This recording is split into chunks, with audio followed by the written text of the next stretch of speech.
بسم اللہ الرحمن الرحیم۔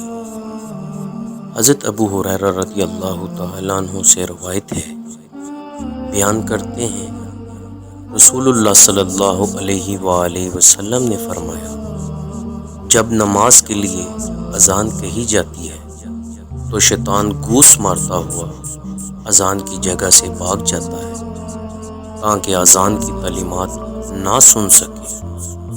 جب اذان پوری ہو جاتی ہے تو شیطان وسوسہ ڈالنے آتا ہے، اور جب نماز کی تکبیر کہی جاتی ہے یعنی اقامت کہی جاتی ہے، اور جب تکبیر اختتام پذیر ہوتی ہے تو آتا ہے، یہاں تک کہ انسان اور اس کے دل میں وسوسہ ڈالتا ہے، اسے کہتا ہے کہ فلاں فلاں بات یاد کرو، جو باتیں اس کے خیال و گمان میں بھی نہ تھی۔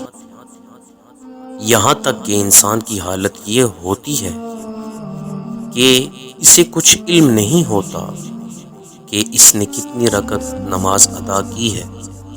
اس حدیث کو بخاری اور مسلم نے روایت کیا ہے۔ معاویہ رضی اللہ تعالیٰ عنہ سے روایت ہے، وہ بیان کرتے ہیں کہ میں نے رسول اللہ صلی اللہ علیہ وآلہ وسلم سے سنا، آپ فرما رہے تھے کہ قیامت کے روز اذان کہنے والے یعنی مؤذنین کی گردنیں تمام لوگوں سے زیادہ لمبی ہوں گی۔ اس حدیث کو مسلم نے روایت کیا ہے۔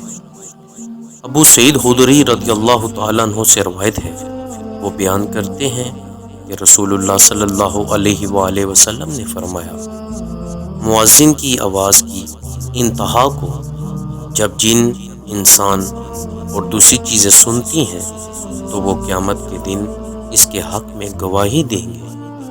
اس حدیث کو بخاری نے روایت کی ہے۔